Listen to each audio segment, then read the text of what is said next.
UP triple SC Ayurvedic pharmacist की तैयारी करने वाले अभ्यर्थियों के लिए यह वीडियो है और टॉपिक है कोशिका यानी कि सेल।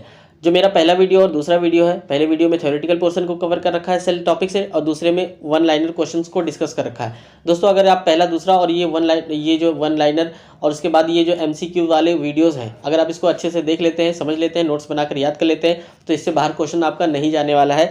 और ये जो क्वेश्चंस मैं करा रहा हूँ दोस्तों, ये जो है इसको ध्यान से समझिएगा। इसमें मैंने एक ऑप्शन ई दे रखा है, याद रखिएगा। जब आपका पेपर आएगा तो उसमें भी ये ऑप्शन ई देखने को मिलेगा सारे क्वेश्चन में, यानी कि 100 नंबर का क्वेश्चन आएगा और 100 क्वेश्चंस आपके आएंगे। एक सही पर 1 नंबर और एक गलत पर आपका 1/4 यानी कि 0.25 नंबर काट लिए जाते हैं। और हर एक क्वेश्चन में कन्फ्यूज़न बढ़ाने के लिए आयोग ने क्या कर रखा है कि इनमें से कोई नहीं ये ऑप्शन दे रखा है, और आपको ऑप्शन भी ऐसे उठा उठा के धरेंगे। अगर आपको क्लियरिटी नहीं होगी तो आपके क्वेश्चन गलत होने के चांसेस बढ़ जाएंगे। और याद रखिएगा, इनमें से कोई नहीं रखा है तो इसका मतलब कुछ ना कुछ इस ऑप्शन का कुछ ना कुछ यूज़ जरूर करेगा आयोग, तो ये तगड़ा कन्फ्यूज़न क्रिएट करेगा। इसलिए अच्छे से पढ़िए, ईमानदारी से पढ़िए और क्लियरिटी के साथ में पढ़िए। तो चलिए डिस्कस करते हैं। देखिए, पहला क्वेश्चन क्या है कि कोशिका के किस भाग में श्वसन क्रिया होती है। तो याद रखिएगा कि कोशिका के माइटोकॉन्ड्रिया में श्वसन क्रिया होती है। उसके बाद नेक्स्ट क्या है, कोशिका झिल्ली की प्रवृत्ति क्या होती है। तो कोशिका झिल्ली की प्रवृत्ति बी अर्धपारगम में होती है। मैंने सारे क्वेश्चंस का डिस्कशन बाकी पहले वीडियो में करा रखा है। नेक्स्ट क्या है, प्लाज्मा झिल्ली यानी कि कोशिका झिल्ली किस चीज़ की बनी होती है। तो याद रखिए प्रोटीन लिपिड की बनी होती है। Option number D is the correct answer.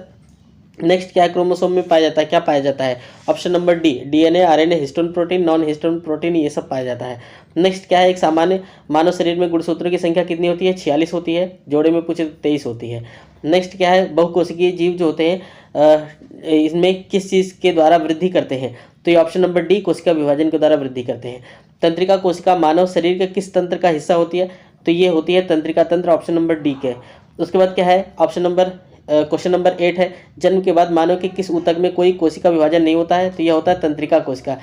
तंत्रिका कोशिका में कोशिका विभाजन ना होने का कारण होता है कि इसके अंदर जो होते हैं तारक काय यानी कि जो सेंट्रोसोम होते हैं ये अनुपस्थित होते हैं। सेंट्रोसोम ही रिस्पॉन्सिबल यानी कि जिम्मेदार होते हैं कोशिका विभाजन के लिए। क्वेश्चन नंबर 9 है, जंतु कोशिका में निम्न में से क्या अनुपस्थित होता है। तो जंतु कोशिका में कोशिका भित्ति, option number A is the correct answer. याद रखिएगा, जो कोशिका भित्ति होती है ये सिर्फ प्लांट सेल में पाई जाती है। जंतु कोशिका में सिर्फ और सिर्फ कोशिका भित्ति ना होकर के कोशिका झिल्ली पाई जाती है, यानी कि प्लाज्मा मेम्ब्रेन जो होता है ये जंतु कोशिका में होता है, और जो सेल वॉल होता है ये प्लांट सेल में होता है। नेक्स्ट क्या है, निम्नलिखित में से किस कोशिकांग को पावर हाउस कहते हैं। माइटोकॉन्ड्रिया को कहते हैं। नेक्स्ट क्या है, प्लाज्मा झिल्ली क्या होती है। प्लाज्मा झिल्ली प्रोटीन लिपिड दोनों की बनी होती है, ऑप्शन नंबर डी। नेक्स्ट क्या है, प्रोटीन संश्लेषण यानी कि प्रोटीन सिंथेसिस में निम्नलिखित कोशिकांगों सेल ऑर्गेनेल्स में से किसकी भूमिका सबसे अधिक महत्वपूर्ण होती है। ऑप्शन नंबर बी, अंतःप्रद्रव्यीय जालिका यानी कि एंडोप्लाज्मिक रेटिकुलम, जिसे लिखा है अंतःद्रव्यीय जालिका या अंतःप्रद्रव्यीय जालिका, दोनों एक ही बात होती है। ये एंडोप्लाज्मिक रेटिकुलम और राइबोसोम। आप जानते हैं कि जो एंडोप्लाज्मिक रेटिकुलम होता है दो प्रकार का होता है, एक रफ एंडोप्लाज्मिक रेटिकुलम और एक स्मूथ एंडोप्लाज्मिक रेटिकुलम। तो जो रफ एंडोप्लाज्मिक रेटिकुलम है वो प्रोटीन का निर्माण करता है, और जो स्मूथ एंडोप्लाज्मिक रेटिकुलम होता है वो लिपिड का निर्माण करता है। तो यहाँ पर फिलहाल इस क्वेश्चन के लिए option number B is the correct answer. Next क्या है, अंतःप्रद्रव्य यानी कि एंडोप्लाज्मिक की सतह पर उपस्थिति के कारण वह खुरदरी होती है। किसकी उपस्थिति होती है, राइबोसोम की उपस्थिति के कारण यह खुरदरी होती है। क्वेश्चन नंबर 14 है, कोशिका विभाजन में कौन से अंग महत्वपूर्ण भूमिका निभाते हैं। तो कोशिका विभाजन के लिए क्या केंद्रक रिस्पॉन्सिबल है, राइबोसोम, लाइसोसोम, गोल्गी काय या गोल्जी काय, इनमें से क्या रिस्पॉन्सिबल होता है, या फिर इनमें से कोई नहीं। तो देखिए, आप लोग बहुत लोग गेस कर रहे होंगे कि इसका आंसर केंद्रक होगा, पर केंद्रक इसका आंसर नहीं होगा। क्यों नहीं होगा, इसका कारण यह है कि जो कोशिका का विभाजन होता है, कोशिका के विभाजन के लिए तारक का यानी कि सेंट्रोसोम जिम्मेदार होता है, और इस ऑप्शन में है नहीं, इसलिए इसका आंसर होगा इनमें से कोई नहीं।